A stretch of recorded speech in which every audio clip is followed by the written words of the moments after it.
मंगलमय मंगल करन वीतराग विज्ञान। नमो ताहि जाते भये अरहंतादि महान। मोक्ष मार्ग प्रकाशक शास्त्र पर चर्चा चल रही है, जिसे आचार्य कल्प पंडित टोडरमल जी साहब ने 250 वर्ष पहले लगभग इसी जयपुर में बनाया। पंडित टोडरमल को आचार्य कल्प कहा जाता है। यद्यपि दिगंबर धर्म में आचार्य पद पंच परमेष्टि में आता है, इसलिए वो नग्न दिगंबर संतों के ही होता है। फिर भी जैसा कार्य आचार्यों ने जिनवाणी की सेवा का किया,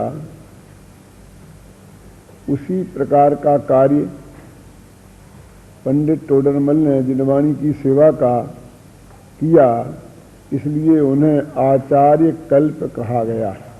माने आचार्यों के समान, आचार्य नहीं पर आचार्यों के समान कार्य किया। मोक्ष मार्ग प्रकाशक में उन्होंने मंगलाचरण में वीतराग विज्ञान को नमस्कार किया था। कल दूसरे अध्याय का मंगलाचरण अपन ने पढ़ा था, वहां भी उनने निज भाव को याद किया था। और आज तीसरे अध्याय का मंगलाचरण अपन पढ़ते हैं, तो देखो इसमें भी उसी निज भाव को याद किया है। सो निज भाव सदा सुखद अपनो करो प्रकाश, सो जो बहुविधि भव दुखन को करी है सत्ता नाश। कि अपना जो भाव है, त्रिकाली स्वभाव भी और उसके आश्रय से प्रकट होने वाले सम्यक दर्शन ज्ञान चारित्र रूप भी, उसके आश्रय से ही संसार के दुखों का नाश होगा, सत्ता से नाश होगा। इस तरह मंगलाचरण करके वे इस तीसरे अध्याय को आरंभ करते हैं। पहले अध्याय में मंगलाचरण, पंच परमेष्टि का स्वरूप, ग्रंथ की प्रामाणिकता, वक्ता श्रोताओं के लक्षण, सुनने और पढ़ने योग्य शास्त्र कैसे होना चाहिए, ये सब बातें कहकर इस सरल सुबोध मोक्ष मार्ग प्रकाशक ग्रंथ के स्वाध्याय करने की प्रेरणा दी। और दूसरे अध्याय में कर्म बंध का निदान, जैसे कि कोई वैद्य के पास मरीज जाता है तो वैद्य पहले उसकी बीमारी का निदान करता है, स्वयं निदान करता है और बाद में मरीज को भी बताता है कि तेरे को क्या तकलीफ है, कैसी होती है, क्या है, जिससे कि मरीज को विश्वास हो। तो उन्होंने उसी शैली के अनुसार सबसे पहले कर्मबंध निधान नाम से, कि अनादि से ही इस आत्मा को द्रव्य कर्मों का भी बंधन है और मोह राग द्वेष के भाव रूप भाव कर्मों का भी बंधन है। और उन कर्मों के बंधन से इसकी कैसी स्थिति बन रही है, इसकी चर्चा उन्होंने विस्तार से दूसरे अध्याय में की। अब वो उसी के अनुसार तीसरे अध्याय में जो स्थिति तेरी आज बन रही है, उस स्थिति का नाम है संसार। और जो दुख स्वरूप है, जो साक्षात दुख ही रूप है, उस संसार वर्तमान की जो तेरी और मेरी स्थिति है, वो सब दुख रूप है, संसार अवस्था है। और इस आत्मा की एक अवस्था ऐसी भी हो सकती है कि जिसमें रंच मात्र भी दुख नहीं हो। इस सारे दुखों का अभाव हो जाए, ऐसी स्थिति भी बन सकती है। ये दोनों ही बातें वो इस अध्याय में बताने वाले हैं। जैसे उस मरीज से वो वैद्य कहता है कि देखो वर्तमान में तेरी कैसी हालत हो रही है, वो तो मैंने तेरे को बताई।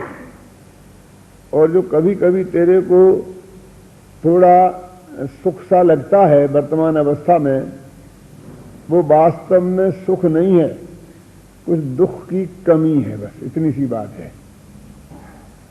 वो एक बीमारी का ही एक लक्षण है। तू उसको, जो सुख बुद्धि तेरी उसमें है, वो बात गलत है। इसलिए पहले तू ये निर्णय कर ले कि वर्तमान में जो तेरी बीमारी है वो दुख रूप ही है। जो तू देख रहा है ना कि मेरा 4 किलो वजन बढ़ गया है, अब मैं थोड़ा मोटा ताजा हो गया हूं, तो ये जो तेरा मोटा ताजापना है ये बीमारी का लक्षण है, स्वास्थ्य का लक्षण नहीं है। तू स्वस्थ हो गया है ऐसा भ्रम नहीं कर। ऐसे ही कदाचित पुण्य के उदय से तेरे को थोड़ी सी अनुकूलता भाषित होती है। भयंकर भूख की पीड़ा में 2 रोटियां खा लेने पर कुछ क्षणों के लिए तुझे ऐसा लगता है कि अब तो आराम लगा, वो भी आराम नहीं है, वो भी दुख रूप ही है। ये संसार दुखमय है। एक बात बताना है, वर्तमान की अवस्था क्या है वो तो अभी तक बताई थी दूसरे अध्याय में। अब तीसरे में क्या बता रहे, अंतर क्या है दूसरे और तीसरे में, इस पर ध्यान देना। दूसरे में तो कर्म के उदय की वजह से नवीन कर्म कैसे बनता है, सत्ता में कर्म कैसे रहता है, उदय में आता है तो क्या स्थिति बनती है, क्या क्या होता है, अभी तो सिर्फ ये बताया था। अब ये बता रहे कि जो अभी होता है वो सब दुख रूप है। उसमें कभी तो मैं सुखी होता हूं और कभी मैं दुखी होता हूं, ऐसा नहीं है। और संसार में कुछ लोग तो सुखी हैं और कुछ लोग दुखी हैं, ऐसा नहीं है। हम पूछते हैं ना, मतलब आपके गांव में कितने घर जैनियों के हैं? जैनियों के घर तो 100 होंगे, लेकिन 10 घर सुखी हैं और 99 घर दुखी हैं। क्यों बोलते हैं निहाल जी ऐसे? तो 10 घर सुखी है माने तो पैसे वाले हो ना, थोड़े बहुत परिग्रह ज्यादा हो, तो उसे बोल देते वो सुखी है। तोड़मल जी में इस अध्याय का पूरी विषय वस्तु यही है कि जो जिसे तुम संसार में सुख कहते हो वो सुख है ही नहीं, वो दुख ही है। चारों गतियों में दुख ही दुख है, सुख कहीं है ही नहीं। ये सब इसमें बताएंगे। दो तरीके से बताएंगे कि कर्म के उदय, पिछले अध्याय में बताया ना किस कर्म के उदय से कैसी अवस्था बन रही है। अब इसमें बताएंगे कि वो अवस्था दुख रूप क्यों है। वो अवस्था सब दुख रूप ही है, उसमें कहीं सुख की गंध नहीं है। तो एक तो बताएंगे उन कर्मों की अपेक्षा, और फिर बताएंगे गतियों की अपेक्षा। निगोद में, मनुष्य गति में, त्रंज गति में, चारों गतियों में दुख ही दुख हैं। इस बात को वो इसमें बताएंगे। तोड़मल जी की ये विशेषता है कि वो जब संसार की प्रत्येक अवस्था में दुख का निरूपण करते हैं तो उसमें फिर वो एक एक कर्म के उदय के अनुसार घटाते हैं। अभी हम विस्तार से चर्चा करेंगे तो बात ख्याल में आएगी कि मनुष्य गति में ज्ञानावरणी कर्म के उदय से क्या दुख है, ऐसे हर गति में कौन कौन से कर्म की उदय से क्या क्या बात हो रही है, वो सब परिस्थिति को बताएंगे। तो एक तो इसमें ये बताने वाले हैं कि संसार में दुख ही दुख है, इसमें सुख खोजना बालू में से तेल निकालने जैसा प्रयत्न है। ख्याल में है ना? इसलिए इस दिशा में कोई प्रयत्न करने की जरूरत नहीं है। और दूसरी ये बताएंगे कि फिर सुख कहाँ है सुख क्या नहीं, कि इसी आत्मा की एक अवस्था ऐसी है जिसे मोक्ष कहते हैं, वो सुख ही रूप है और उसके बिना कभी भी सुख हो ही नहीं सकता। तो ये इसका सेंट्रल आइडिया है। संसार दुख स्वरूप है और मोक्ष सुख स्वरूप है। ख्याल में ना?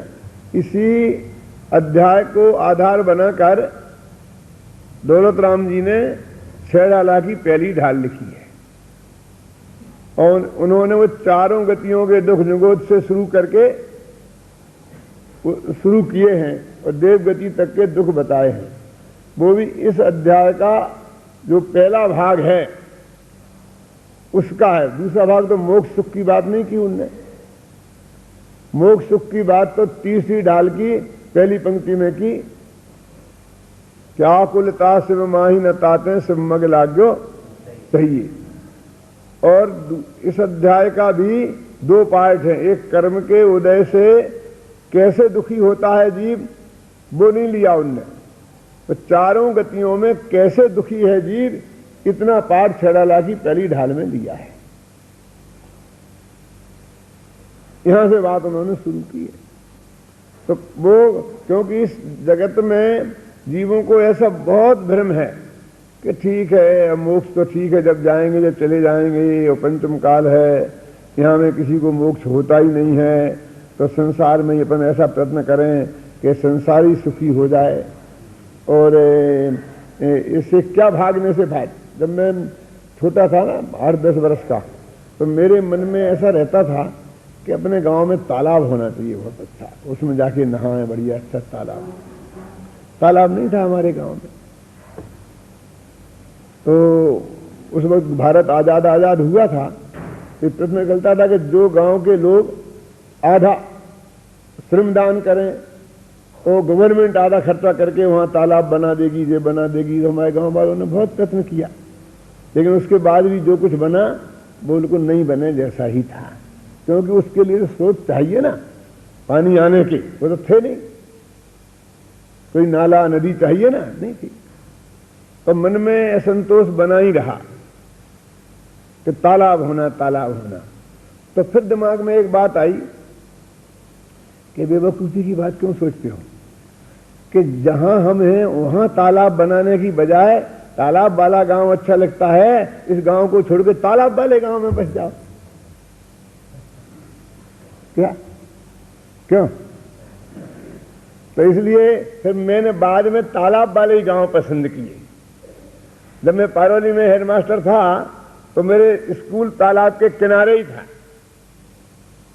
और मेरे जो ऑफिस की खिड़की बाबू साहब जानते हैं तालाब की तरफ ही खुलती थी, मैं वहीं देखता रहता था।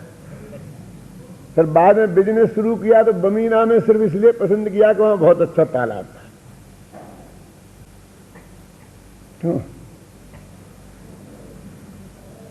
वो गांव को पसंद कर लेना। जब यही बात मैंने अपने सर्वोदयी दोस्तों से कही तो उन्होंने फिर मेरे दिमाग को पलटा कि ये तो पलायनवाद है, इससे सारे देश का और गांव का विकास कैसे होगा। यदि आप चाहते हैं कि तालाब गांव के लिए बहुत बढ़िया चीज है, तो जहां आप हैं वहीं तालाब बनाना चाहिए, समझिए ना। विकास तो ऐसे होगा। और उसके बाद में जब मेरे को अध्यात्म का रंग लगा तो फिर मैं अपनी लाइन पर आ गया हूं कि ये बात सही नहीं है कि हम जहां हो वहीं सुख खोजें। बात ये सही है कि जहां सुख हो हमें वहां चले जाना चाहिए। वो तो संसार में सुख खोजने जैसी बात हो गई ना, अपने गांव में तालाब बनाने की बात। क्यों? और जिस गांव में तालाब है उसमें चले जाने की बात। मोक्ष में सुख है, इसलिए हमें संसार को छोड़कर मोक्ष में चले जाना चाहिए। सही क्या है बोलो आप? अभी भी बहुत से लोग ऐसे हैं कि जो कहते हैं कि हम इसी संसार को स्वर्ग बना देंगे। ऐसे भाषण देने वाले बहुत मिलेंगे, अपने घर को स्वर्ग बना दो, अपने गांव को स्वर्ग बना दो, तुम्हारे में ये ताकत है, तुम में ये शक्ति है। क्यों? अपना देश, अपना गांव, अपना नगर, अपना घर स्वर्ग बन जाए है? लेकिन वो कहते कि नहीं, संसार तो दुख स्वरूप ही है और सुख तो अकेले मोक्ष में ही है, दूसरी जगह कहीं सुख है ही नहीं। आकुलता शिव माही न ताते शिव मग लाग्यो चाहिए। संसार में सुख खोजने का प्रयास करना एक नंबर की मूर्खता है। इसलिए 19 अध्याय में पहले तो संसार के दुखों का वर्णन किया और उसके बाद में मोक्ष के सुख का भी थोड़ा सा नमूना बताया 1-2 पेज में। बाकी का मेरे ख्याल से 30 पेज का अध्याय है तो उसमें 25-26 पेज तो संसार के दुखों के वर्णन में है और 2-3 पेज मोक्ष के सुख में के वर्णन में है। इस तरह इसके 2 पार्ट हैं बड़े बड़े, एक संसार का दुख और एक मोक्ष का सुख। अब जो संसार का दुख का वर्णन इसमें है उसको उन्होंने 2 हिसाब में बांटा कि पहले कर्मों के हिसाब से और फिर बाद में गतियों के हिसाब से। देखो कल एक बात कही थी दूसरे अध्याय में, खुद पंडित जी ने लिखा था कि दुख का कारण, बंध का कारण अकेला मोहनीय कर्म है और उसके उदय में होने वाला मोह भाव है। बाकी के 7 कर्म वो बंध के कारण नहीं है, और बंध के कारण नहीं है तो दुख के कारण भी नहीं है। और आज 8 ही कर्मों में दुखपना सिद्ध कर रहे हैं। क्या अंतर है इन दोनों एंगल में? उसमें तो ये बताया कि मोहिनी कर्म के उदय से जो मोह राग द्वेष होते हैं वो बंध के कारण है, और बंध फिर संसार का कारण माने दुख का कारण है। और यहां ये बता रहे हैं कि बंध का कारण तो नहीं है वो ज्ञानावर्णी कर्म का उदय, लेकिन ज्ञानावर्णी कर्म के उदय में जो अवस्था हो रही है वो अवस्था कोई अच्छी नहीं है, सुख स्वरूप नहीं है, संतोष करने लायक नहीं है कि हमको तो अच्छा ज्ञान है, बहुत ज्ञान है, इतना बढ़िया से काम चलेगा, ऐसा कुछ नहीं है। ये भी दुख स्वरूप है क्योंकि इसके साथ में मोह विद्यमान है। इसलिए साथ में बार बार ये भी कहते हैं कि मोहिनी कर्म साथ में विद्यमान है ना, इसलिए जो 8 कर्म के उदय में जो जो अवस्थाएं बन रही हैं वो सारी अवस्थाएं तेरे को दुख रूप हो जाती हैं। पहले देखो ज्ञानावर्णी की बात करते, ज्ञानावर्णी दशनावर्णी की, है ना।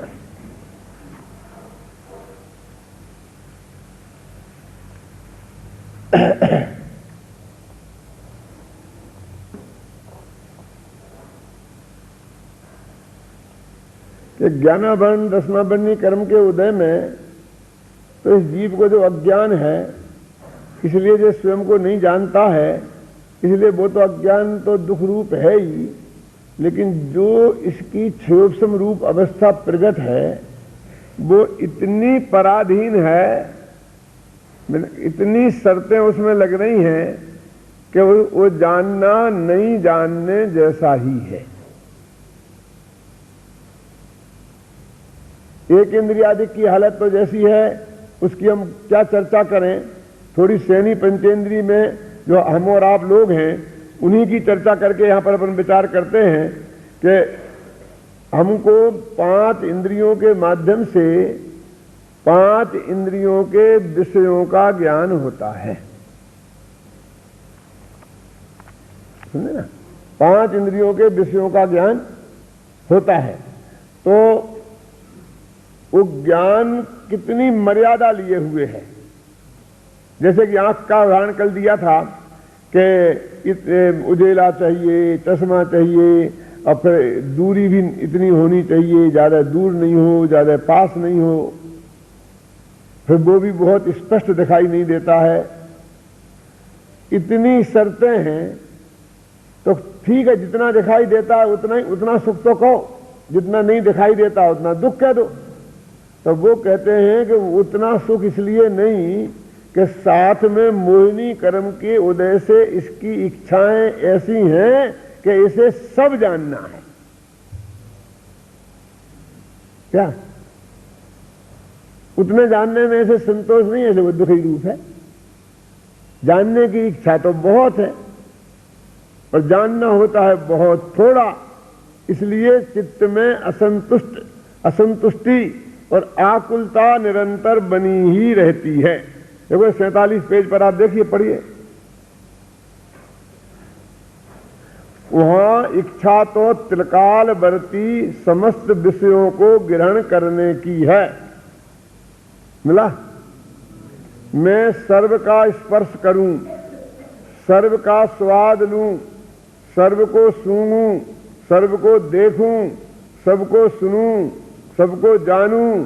इच्छा तो इतनी है, परंतु शक्ति इतनी ही है कि इंद्रियों के सन्मुख आने वाले वर्तमान स्पर्श रस गंध वर्ण शब्द उनमें से किसी को किंचित मात्र ग्रहण करे तथा स्मरणादिक के से मन द्वारा किंचित जाने, सो भी बाह्य अनेक कारण मिलने पर सिद्ध हो। इसलिए इच्छा कभी पूर्ण नहीं होती, ऐसी इच्छा तो केवल ज्ञान होने पर संपूर्ण हो। इच्छा इतनी है कि जितना केवल ज्ञान होकर के जाना जाता है ना, उससे कम जानने में से संतोष नहीं है। ख्याल में है ना। और जानना बहुत मर्यादित है। जब वे सिद्धों के सुख का वर्णन करेंगे ना, तो वहां इस बात पे वजन देंगे कि देखो यहां डबल इंतजाम हुआ है सुख का। यहां क्या है तकलीफ कि जानने की इच्छा तो सारी दुनिया की है और जानना बहुत अल्प होता है। अब जब केवल ज्ञान हो गया तो कहते इच्छा तो नहीं रही बिल्कुल भी जानने की, और जानना सबका हो गया। डबल इंतजाम है। अब दुख रहे खड़ा कहां से रहेगा? क्यों? या तो इच्छा होती हुई जानने की और सब जान ले तो भी दुख नहीं होता। तो इच्छा तो बिल्कुल भी जानने की नहीं रही। क्यों? और सारा लोकालोक ज्ञान में झलक रहा है। कहते भूख तो ऐसी लगती है कि पत्थर पचा जाए। क्यों? और खाने को नहीं मिलता है, पानी भी नहीं मिलता है, दूध भी नहीं मिलता, कोई चने भी सूखे खाने को नहीं मिलते हैं। कितने दुख है? और फिर कहते हैं एक समय ऐसा आ गया कि सामग्री तो इतनी विषय सामग्री है कि दिन रात घी में डूबे रहे तो कमी पड़ने वाली नहीं है। क्यों? अब जगत तो ये कहता है कि क्या करें, भूख ही नहीं लगती। इस बात का दुख है जगत को। वो तो कहते हैं कि डबल इंतजाम हुआ है तेरे को सुखी होने का। बोलो क्यों? कि भोग सामग्री सब मौजूद है और खाने की इच्छा बिल्कुल नहीं है। लेकिन वो तो उसे तो इस बात का दुख है। किस बात का? कि अब खाने की इच्छा होती, खा सकता होता, खाने की शक्ति होती तो मजा आ जाता।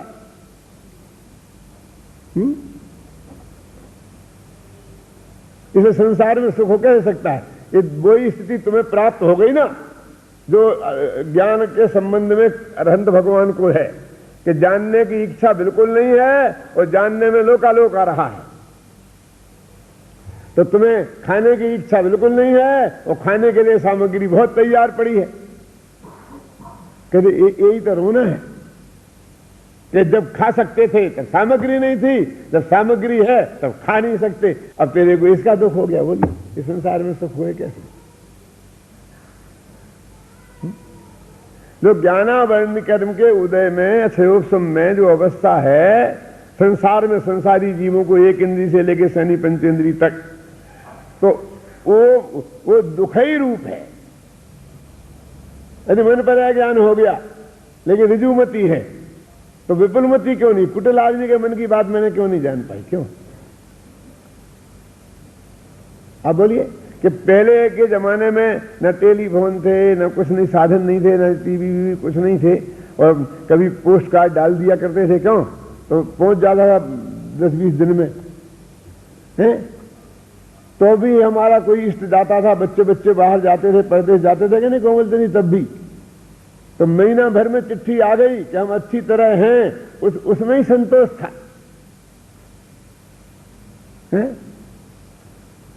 क्यों? और आज ये 24 घंटे में 2 दफे कुशलता जाननी है, 2 दफे फोन में करनी है, और 2 दफे जान ली तो 12 घंटे तो नहीं जानी। तो जाते ही फोन कर देना और कहीं से रास्ते में से भी कर देना। इसकी जानने की आकुलता का कोई अंत है? बहुत बढ़िया प्रकरण आता है पंचवटी में। राम और सीता और लक्ष्मण हैं। सीता और राम सो रहे हैं और लक्ष्मण पहरा दे रहे हैं। क्षत्रियों को तो सुरक्षा के लिए पहरेदार चाहिए ही, है ना। और वो सोच रहे हैं रात में बैठे बैठे कितना बढ़िया आनंद है, कितनी बढ़िया चांदनी खिली हुई है, ठंडी ठंडी हवा चल रही है ना, कितना मौसम बढ़िया है, न किसी बात की चिंता है। माने वहां अयोध्या में तो बहुत तकलीफें थी, लेकिन ऐसा जंगल जैसा मंगल कहीं होगा नहीं। चारु चंद्र की चंचल किरणें खेल रही हैं जलथल में, स्वच्छ चांदनी बिछी हुई है अवनी और अंबर तल में। ऐसा सोचते सोचते कितना बढ़िया है। लेकिन एक बात का दुख है। काहे का दुख है कि ये जो हमारा सुख है ना, ये हमारी माताएं नहीं जानती हैं। हमारी माताएं माने कौशल्या, केकई, सुमित्रा, समझ गए ना। हमारी माताओं को इस बात का भरोसा नहीं है कि हम जंगल में इतने मजे में होंगे। वो तो समझ रही होंगी कि हम जंगल में बहुत तकलीफ में हैं। ये सोच सोच कर हमारी माताएं दुखी होंगी। हम तो हैं सुखी, लेकिन हमारे बारे में सोच सोच कर कि हम दुखी होंगे, माताएं दुखी हो रही होंगी। इस बात का दुख मुझे है, लक्ष्मण कहता है। दो ही जगह दुखी हो गए। कौन कौन? क्यों? माताएं राजमहल में सब तरह से सुखी हैं, समझ गए ना, और हम यहां सब तरह से सुखी हैं, वो कहता है। लेकिन क्योंकि हमारा सुख उन्हें मालूम नहीं है और उनका सुख हमें मालूम, हो सकता है वे आराम से सो रही हो लेकिन हम सोच रहे हैं कि वे हमारी चिंता में दुखी हो रही होंगी, उन्हें नींद नहीं आ रही होगी। तो हम उनके दुख का विचार करके दुखी हैं और वे हमारा दुख का विचार करके दुखी होंगी। तो वहां पर एक बहुत अच्छा निष्कर्ष दिया है नसलीसन गुप्त ने कि स्नेह जो है, प्रेम है, वो और सब कुछ बर्दाश्त कर सकता है, लेकिन वो परोक्ष पने को बर्दाश्त नहीं कर सकता। ये परोक्ष शब्द का प्रयोग है दादा, ख्याल में आपको। वो परोक्ष पने को बर्दाश्त नहीं कर सकता। वो चाहता है कि जो हमारा प्रेमी है, स्नेही है, वो मेरे प्रत्यक्ष रहे, आंख के सामने रहे। वो दुखी हो तो, सुखी हो तो, लेकिन आंख के सामने है तो उसे संतोष है। और आंख के पीछे वो कितना ही सुखी हो, लेकिन उसका प्रेमी चिंताग्रस्त रहेगा ही। चले वहां जाके वो कितना ही आराम में हो, लेकिन जो प्रेम करता होगा न मालूम कैसे होंगे, न मालूम कैसे होंगे, न मालूम कैसे होंगे के चक्कर में रहेगा। तो प्रेम परोक्ष पने को बर्दाश्त नहीं कर सकता, ये निष्कर्ष है। वो बात मैं यहां कहना चाहता हूं कि हमारा ज्ञान परोक्ष है ना, असली सकल प्रत्यक्ष तो केवल ज्ञान ही है। हमारे मत ज्ञान और श्रुत ज्ञान तो परोक्ष है ना। तो इनका जो परोक्षपना है उसमें कभी सुख नहीं हो सकता। बोलेगा ना कि हम दोनों ही सुखी हैं फिर भी दुखी हैं, क्योंकि परोक्ष है। हम रागी हैं और रागियों को परोक्षपना बर्दाश्त नहीं है। तो हम रागी भी हैं, संसारी जीव, और हमारा ज्ञान भी परोक्ष है, इसलिए हम निरंतर दुखी दुखी दुखी दुखी। ऐसे ज्ञानावरण दर्शनावरण कर्म के उदय में जीव ज्ञान और दर्शन के होने पर भी, यद्यपि वो ज्ञान और दर्शन जो प्रकट है वो स्वभाव का अंश है, वो बंध का कारण नहीं है। और जो अज्ञान है, नहीं जानना, वो भी बंध का कारण नहीं है। वर्तमान में बंध का कारण नहीं है, लेकिन वर्तमान में दुख स्वरूप है, क्योंकि साथ में मोह का उदय है। ये इसका सारांश है। सब पूरा आप पढ़ेंगे ना तो इसमें ये सब बात निकलेगी जो मैं आपसे कह रहा हूं। देखो,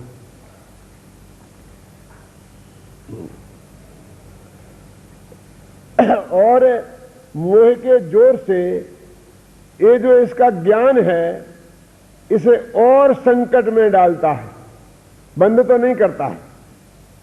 अगर दुख की सिद्धि करनी है ना तो कैसे संकट में डालता है, तो 47 नंबर पेज पे ही पढ़ो। क्षयोपम रूप इंद्रियों से तो इच्छा पूर्ण होती नहीं, इसलिए मोह के निमित्त से इंद्रियों को अपने अपने विषय ग्रहण करने की निरंतर इच्छा होती ही रहती है। उससे आकुलित होकर दुखी हो रहा है। ऐसा दुखी हो रहा है कि किसी एक विषय के ग्रहण के अर्थ अपने मरण को भी नहीं गिनता। तो साधारण दुख नहीं है, वो जानने की इच्छा है और उसके लिए मौत के मुख में चला जाता है। कहते हैं जरा वो झूले मूले ऐसे होते ना खतरनाक, कि वो हार्ट वाले पेशेंट नहीं बैठे इस झूले पे, झूलेंगे तो वो उनको हार्ट अटैक हो सकता है, लेकिन होगा तो हो जाएगा, मैं तो इस दफे जाता हूं। क्यों? क्या है? क्या देखना झूले में? ऐसे चक्कर काटेगा? क्या है कि देखना चाहता हूं कि ऐसे कैसा लगता है, तो वो ज्ञानी कहते हैं और कुछ। क्यों? कैसा लगता है, और मरने के लिए जाता कि नहीं जाता उसमें, मौत की कीमत पर। देखो मैं जरा बहुत कठोर उदाहरण दे रहा हूं, संदेश से कर डॉक्टर कहता है तुम हार्ट के पेशेंट हो तो जीना नहीं चढ़ना, घर का भी जीना नहीं चढ़ना। क्यों? मैं तो जा रहा हूं संदेश से कर, अब तो यात्रा करने जाऊंगा। क्या देखना तो ऊपर हमने सुना छुड़ियां मुड़ियां बन गई, कैसी बनी, देखें तो एक दिन चढ़ जाता है बेटा, चढ़ जा बेटा सूली पे भरा करे भगवान। जानने की जिज्ञासा, ऊपर कैसे बना, ऊपर एक मंदिर बना, देखें तो कैसा होता। तो देखें तो के चक्कर में मैं आपसे पूछता हूं, जितना ये टूरिज्म का बिजनेस है, टूरिज्म समझेंगे क्या है, क्या बोलेंगे हिंदी में, घूमने फिरने का, पर्यटन। हाँ पर्यटन, वो सब इस जीव की इसी इच्छा के आधार पर चल रहा है। क्या है? इसे देखना है, देखना है। हिंदुस्तानियों को अमेरिका देखना है, अमेरिकन वालों को हिंदुस्तान देखना है। देखने के अलावा क्या इसमें कोई और लेना मिलना जुलना है क्या? अरबों का बिजनेस है। ये रेलगाड़ियां, प्लेन, ये सब इनसे ही भरे रहते हैं, टूरिस्टों से। ये सिर्फ जानने की जिज्ञासा है ना, भाई तुम्हें केवल ज्ञान हो जाएगा, सब हो जाएगा, सब जानने में आ जाएगा। काय कुछ व्याकुलता करते हो, कहें फिर क्या काम का, जब तो इच्छा ही नहीं रहेगी जानने की इच्छा हो और इसकी पूर्ति हो। देखो उदाहरण क्या कहते हैं, एक एक अर्थ के ग्रहण करने में मरण को नहीं गिनता। जैसे हाथी को कपट की हथनी के स्पर्श करने की, वो स्पर्श का ज्ञान ही तो है, और क्या बोलो ज्ञान, ये ज्ञान के उदाहरण में दे रहे यशपाल जी, है ना। मच्छ को बंसी में लगा हुआ मांस स्वाद लेने की, भ्रमर को कमल की सुगंध सूंघने की, पतंगे को दीपक का वर्ण देखने की, और हरण को राग सुनने की इच्छा ऐसी होती है कि तत्काल मरना भाषित हो, तथापि मरण को नहीं गिनते हो जाते हैं। वही तो मैंने सुनाया था ना, आपको पता है कि नहीं, कि एक आदमी अपने दरवाजे पे सुबह बैठकर रोजाना दातुन किया करता था। गांव का आदमी था, और सुबह गांव के गाय भैंसें वहां से निकलती थी जंगल जाने के लिए। तो एक भैंस के ऐसे टेढ़े टेढ़े सींग थे, तो उसके मन में विकल्प आता कि यदि मेरी गर्दन इस भैंसे के सींग में फंस जाए भैंस के, तो क्या होगा। ये जानने की जिज्ञासा थी। तो बराबर 6 महीना रोजीना तक वो निकले और सोचता रहा, अंत में उसे से नहीं रहा गया। हमको लगता है ऐसा कैसे हो सकता है, लेकिन जानने की जिज्ञासा कितनी तीव्र होती है कि मैं जरा गर्दन डाल के देखूं कैसा लगता है। और उसने गर्दन डाल के देखी उस भैंस के सींग में, और भैंस बेचारी बिचकी, भागी तो क्या हुआ होगा समझ, सीधा अस्पताल पहुंच गया। अस्पताल पहुंच गया तो लोग आए खबर पूछने के लिए, क्या हुआ, एक्सीडेंट हो गया। एक्सीडेंट कैसे हो गया? कि वो भैंस के सींग में मेरी गर्दन फंस गई। कैसे फंस गई, किसने फंसाई भाई, ये कैसे हो गया? तो कब मैंने फंसाई और किसने फंसाई कि क्यों फंसाई? कि मैं सोचता था कि इसके होने से क्या होता है, देखूं। तो बोले भैया तुमने गर्दन फंसाने के पहले सोचा नहीं? बोले 6 महीने सोचा।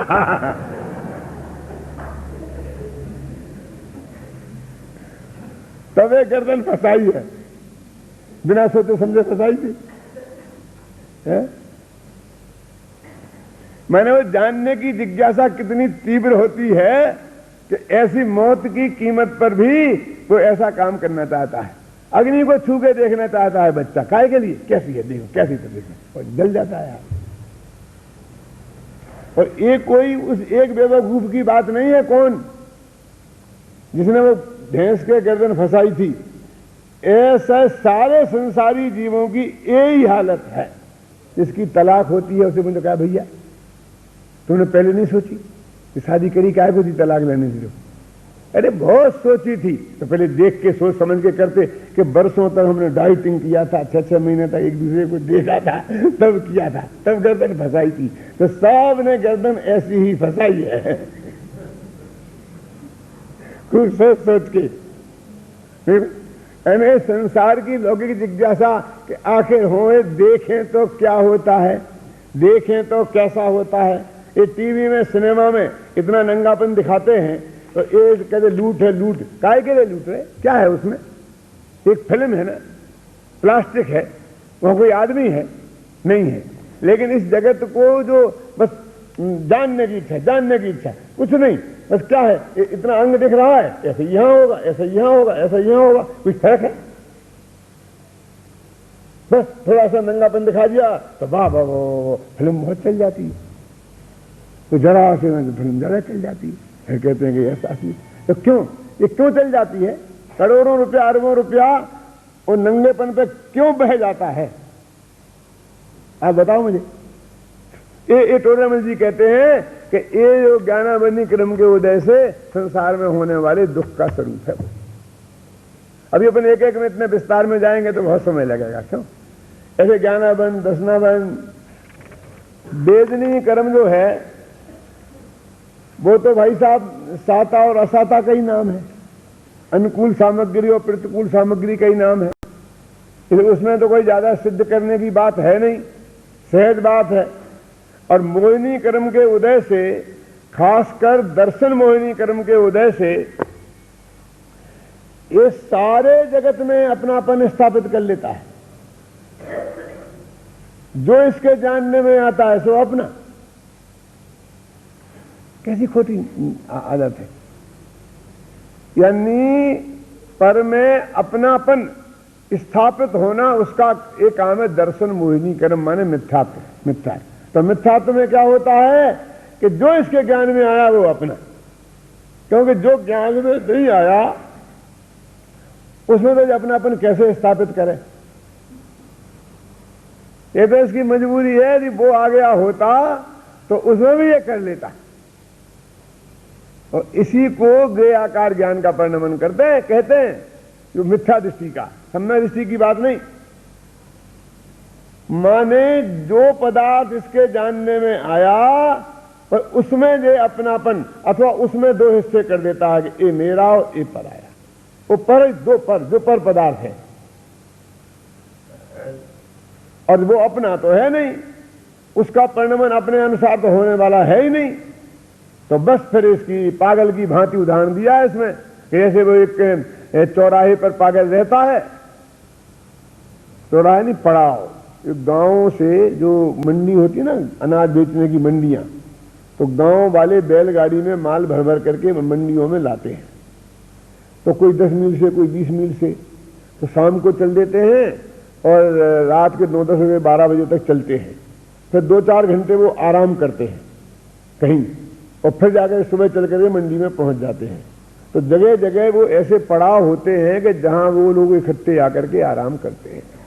वो जहाँ सुविधा हो, बड़ी जगह हो, गाड़ी खड़ी कर लें और 2-4-10 गाड़ियां एक साथ खड़ी हो जाएं तो चोर डाकुओं का डर कम रहे, उस स्थान को पड़ाव बोलते हैं। तो पड़ाव पे एक आदमी रहता है, 100 गाड़ी वहां आ गई तो वो समझता है 100 गाड़ी मेरी है। और फिर जब सुबह 4 बजे 5 बजे वो चलने लगती हैं तो रोकने की कोशिश करता है, रुकती तो है नहीं, तो रोता है कि मैं लुट गया, मैं लुट गया, मैं लुट गया। कि ऐसा पागल भी कोई होता होगा जगत में कि ऐसे पागल घर घर में बैठे। ये अपना घर एक पड़ाव है, ख्याल में है ना। और जो अपन लोग आए हैं ना, कहीं के यात्री हैं और इस पड़ाव पर आकर एक निश्चित काल में विश्राम करने के लिए रुके हैं और अपना काल पूरा होते ही नियम से जाने वाले हैं। अब वहां आने की वजह से हम तो अपने कारण आए हैं, अपने कारण जाएंगे और कोई हमें अपनापन स्थापित कर ले।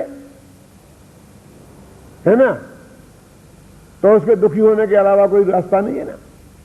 तो ऐसा दर्शन मोहिनी कर्म के उदय में ये जीव किस प्रकार दुखी होता है। तो चारित्र मोहिनी कर्म तो कसाएं हैं भैया। चारित्र मोहिनी का मतलब होता है कसाएं, क्रोध, मान, माया, लोभ, इनका बहुत वर्णन किया है कि चाहे जब गुस्सा आता है तो आंखें लाल हो जाती हैं और क्या की हालत रहती है। कोई बड़ा महंत पुरुष बीच में आए तो उसकी भी नहीं गिनता है और गालियां बकने लगता है, माँ बहन का भी ख्याल नहीं करता है। यहां तक लिखा टोडामल जी साहब ने, तो क्रोध आने पर मरण तक भी हो जाता है। ऐसे मान आने पर, मान का वर्णन माया से, लोभ से कितना कितना दुखी है, काम से आया ना वो, हास रति अरति शोक भय जुगुप्सा नो कसाओं के कारण कैसे दुखी है। तो काम की ज्वर की दशाओं में 10 कहा, तो इन कसाओं के कारण वो दुखी है। फिर नाम कर्म के उदय से सुंदर शरीर हो गया तो बस मैं चौड़ा और बाजार सकड़ा हो गया। थोड़ा काला कलूटा हो गया तो इतनी हीन भावना हो जाती है कि नहीं, है ना। ऐसे नीच गोत्र ऊंच गोत्र के हिसाब से हैं। ऐसे 8 कर्म के उदय में जो अवस्थाएं इसकी बनती हैं वो अपने मोह कर्म के उदय से, मिथ्यात्व के कारण और राग द्वेष के कारण, कसायों के कारण, उन सारी अवस्थाओं में ये दुख का ही अनुभव करता है, दुख ही भोगता है। इस तरह उन्होंने 8 कर्म के उदय में किस तरह ये जीव संसार में दुखी है, इस बात को उन्होंने विस्तार से बताया। फिर उन्होंने 4 गतियों के प्रकरण को लिया, निगोद से बात शुरू की। 4 गतियों के दुखों की चर्चा तो छेड़ाला में आप लोगों ने बहुत अच्छी तरह से पढ़ी है, तो बहुत बहुत ख्याल में है कि किस तरह 4 गतियों में दुख ही दुख होता है। लेकिन मैंने बोला ना जैसा पहले ही कि सारे जगत में हमारे जो सारे प्रयत्न हैं, यदि हम उन प्रयत्नों पर निगाह डालकर देखें ईमानदारी से, तो सुबह से शाम तक और शाम से सुबह तक, मैं उनकी बात कर रहा हूं जो आत्मार्थी हैं, जो मुमुक्षु हैं, जिनने आत्मा के करने का संकल्प लिया है, जो 24 घंटा जिन्होंने इसके लिए दे दिया है, मैं उनकी बात करता हूं। यहां पर बैठे अभी हम सब लोग जो यहां बैठे हैं, लगभग लोगों का तो 1 पॉइंट प्रोग्राम ही है ना। जैन दर्शन का गहराई से अध्ययन ही करना तो है ना। क्यों? आत्मकल्याण की दृष्टि से 5 साल तो वही है ना, बाद में जो होगा देखा जाएगा। और ऐसे अन्ना जी, अस्पाल जी जैसे हैं, हम जैसे लोग हैं, कोमल चंद जी कहते हैं कि हमने सब घर बार छोड़ दिया है, हम तो स्मारक के पास आकर के आत्मा के कल्याण के लिए ही आए हैं। तो ये 24 घंटा जो अपने को ऐसा समझते हैं कि हमने आत्मा के कल्याण के लिए समर्पित किया है, तो मेरे सहित उन सबसे मैं ये बात कह रहा हूं कि वे अपने जीवन को सुबह से शाम तक एक एक काम पर निगाह डालकर देखें कि वो सच्चे सुख के लिए उन्होंने क्या प्रयास किया इतने में, और अपने इस लौकिक जीवन के सुख के लिए दुख नहीं हो, थोड़े थोड़े से कंफर्ट के लिए कितना समय और शक्ति खर्च की, जरा विचार करें, एक दफे देख लेने। अरे भाई जरा तो करता है, ऐसा चलते ठीक करवा देना, ऐसा कर देना, एक जरा इन बातों के लिए तो कितना कितना माथा मारता है। क्यों? ये जरा ठीक नहीं रहता, वहां ये ठीक नहीं रहता, ये ठीक नहीं रहता, वो ठीक नहीं रहता।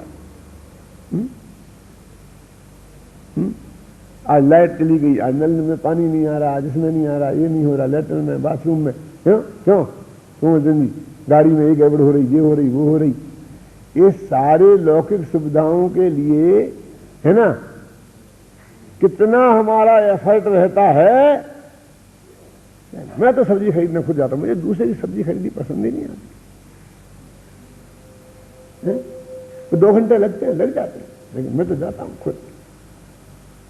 करते कि नहीं करते? यानी हम अपने लौकिक सुख जिसका नाम दुख है उसके लिए कितना प्रयत्न करते हैं और आत्मा के कल्याण के लिए कितना प्रयत्न करते हैं, अपने अपने जीवन पर उठा के देख लें तो हमें मालूम पड़ जाएगा। निगोद से उन्होंने बात शुरू की कि भाई निगोद में तो अनंत दुख है ही। निगोद के दुखों की एक बात मैं कह के आगे बढ़ूंगा कि निगोद के दुख में मालूम नहीं पड़ता हमको वही से क्या दुख है, कैसा दुख होगा, उसमें कोई ज्ञान ही नहीं है, दुख कैसे होगा? ऐसा पंडित जी ने प्रश्न किया। कोई ज्ञान जैसे ज्ञान से दुख होता हो, उसे तो बेचारे को कुछ खबर ही नहीं है, उसे काय का दुख होगा? तो ऐसा लगता है कि विज्ञान होता है तो दुख होता है, ऐसा समझ रहे। तो ज्ञान दुख का कारण है। कहीं कहीं शास्त्र में भी लिखा है, दोस्तों इस अर्थ में लिखा है कि जहां ज्ञान होगा वहां दुख होगा, जहां दुख होगा वहां ज्ञान होगा। माने पुद्गल में ज्ञान भी नहीं है तो दुख भी नहीं है, और दुख नहीं है तो ज्ञान नहीं है। तो हमने सुई चुभाई है, हाँ, तो ये दुख हुआ, इसका मतलब यहां सेंसेशन है, माने ज्ञान है। तो इसके लिए लिखा हुआ, ये बात बताने के लिए लिखा, ख्याल में है ना? वो इसलिए नहीं कि दुख ज्ञान का कारण ज्ञान है, लेकिन हमने ऐसा मान लिया। तो कहते हैं भाई देखो कि वहां एक श्वास में 18 बार जन्मता मरता है, और इस मनुष्य में सबसे ज्यादा मनुष्य जीवन में दुख काय का है? जन्म मरण का। जन्म मरण का दुख है, तो सबसे ज्यादा दुख उसमें विद्यमान है। और देखो हमको मैंने सारी सामग्री जोड़ी है और सब यहीं रह जाएगी, तो 70 वर्ष तक तो आपने भोग ली ना, अब रह जाएगी तो रह जान दो ना। पन्नालाल जी कहें आगे बढ़, तो 70 वर्ष के बाद में भी संतोष तेरे को नहीं है, वहां तो हर समय में तुझे छोड़ के जाना है जो भी तेरे पास है, हर समय में बदलना है ना। एक श्वास में 18 बार जन्म मरण लेना है। तो जिसने पर्याय में एकत्व बुद्धि की है उसको पर्याय छूटना, तो हर समय सर्वस्व मरण का, सर्वस्व नाश का दुख उसको विद्यमान है। अनंत काल तो वहीं बीतता है, फिर वहां से एक इंद्रिय की पर्याय में आता है। देखो एक इंद्रिय की पर्याय में निगोद ही है, निगोद भी एक इंद्रिय की पर्याय है, ये बात समझना आप। वनस्पति जो है ना, वनस्पति एक इंद्रिय में वनस्पति काय, उसमें निगोद होता है। अब निगोद से निकला, नित्य निगोद से, तो इतर निगोद है ना। अब उसका भी काल बहुत है। फिर वहां से एक इंद्रिय की पर्याय में आया, निकस भूमि जल पावक भयो पवन प्रत्येक वनस्पति थयो, तो उसका काल भी बहुत लंबा चौड़ा है।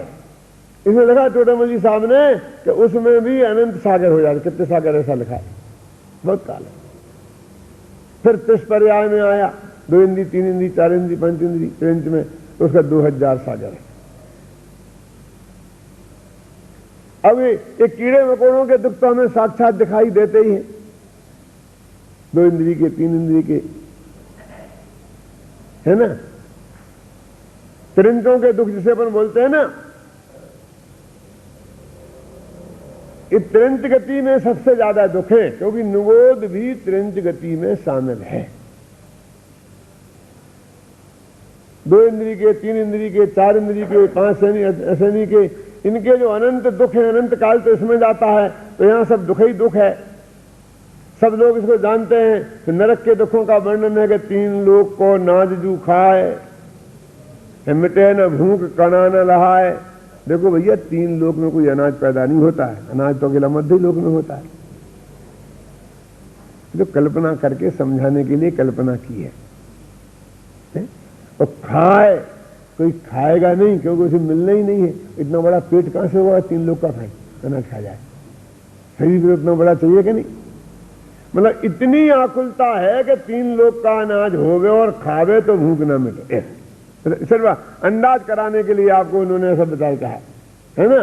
ऐसी शीत उष्णता था मेरु समान लोहे गल जाए, ऐसी सर्दी गर्मी के भयंकर भयंकर दुख नरक गति में है, त्रिंच गति में है। अब देव गति और मनुष्य गति, जिनको इस जीव ने सुख रूप मान रखा है कि सुखमय है, वास्तव में तो इनमें दुख है, ये सिद्ध करने की जरूरत है। इसे टोडामल जी साहब ने उसमें ताकत ज्यादा लगाई। मनुष्य गति में 3 तरह, बालकपन में मां के गर्भ में टोडरमल जी ने खुद लिखा कि लोग समझते हैं बच्चों को काय का दुख, बच्चों को काय का दुख। वो कहते बच्चों को तो तुमसे कई गुना ज्यादा दुख है।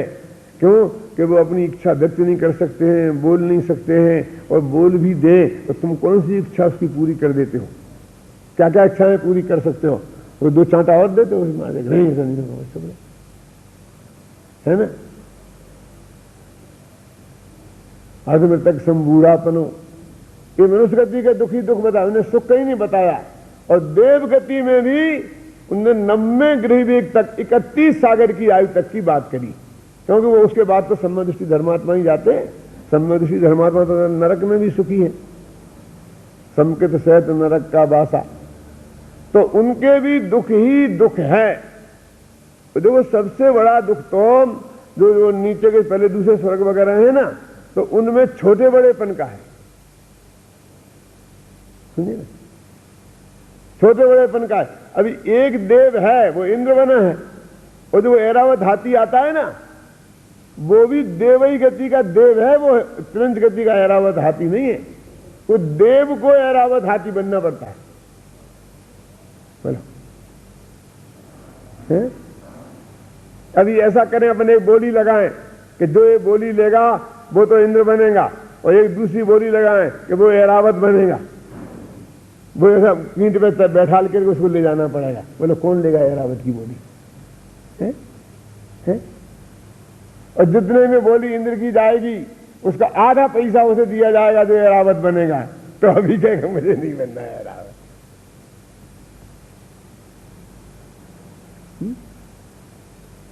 समझ में है ना? ऐसा वहां जो छोटे बड़ेपन का जो बहुत है, वो बहुत दुख है। असली दुख तो कसायों का है। संजोगों की अनुकूलता प्रतिकूलता कोई दुख थोड़ी है। वास्तविक दुख तो जो हमारे कसायों के कारण अंदर से आत्मा दुखी होता है ना, मिथ्यात्व और कसायों के कारण, ऐसे चारों गतियों में दुख ही दुख है। और अब फिर उन्होंने बाद में 2-3 पेज में मोक्ष सुख का वर्णन किया, और उन्होंने इसी दृष्टि से किया। फिर 8 कर्मों के हिसाब से कि ज्ञानावनी कर्म का नाश हो गया तो केवल ज्ञान हो गया।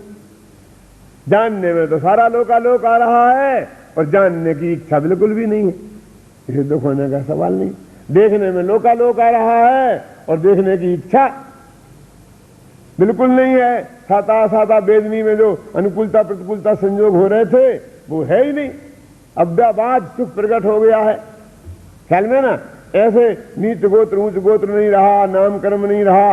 ये सारे कर्मों का अभाव हो जाने से अंतराय कर्म का अभाव हो गया, अनंत वीर प्रकट हो गया, अनंत सुख प्रकट हो गया। तो मोक्ष दशा अत्यंत सुख स्वरूप है। संसार दशा के दुखों का वर्णन किया और मोक्ष दशा के सुखों का वर्णन किया। इस तरह पंडित जी कहते हैं कि अब जो हमारा श्रोता, हमारा पाठक इस बात के लिए तैयार हो गया है कि मुझे संसार अवस्था से निकलकर और मोक्ष अवस्था में जाना। अब मैं इसे मोक्ष की बात करूंगा तो इसके अंदर गले उतरेगी, नहीं तब जमीन नहीं जोतता तो ये बात ऊपर से ऊपर ही निकल जाती। बहुत से लोग कहते हैं हमें नहीं जाना तुम्हारे मोक्ष में, हमें तो यहीं सुखी हो, ऐसा कोई रास्ता बताओ। कहते कि नहीं कहते? तो पंडित जी कहते हैं ऐसे जगत के जीव यहां बैठे हैं, इसलिए उन्होंने पूरा अध्याय 30 पेज लगाए इस बात में कि हमारे चित्त में ये बात गहराई से बैठ जाए कि संसार में सुख खोजने की कोशिश करना ये समझदारी का काम नहीं है। उसमें समय और शक्ति लगाने की बिल्कुल रंच मात्र भी आवश्यकता नहीं है। सुख तो मोक्ष में ही है कि संसार से छूटकर मुक्ति का मार्ग हमें कैसे प्राप्त हो, हमारा सारा प्रयत्न इसी दिशा में सक्रिय रहना चाहिए।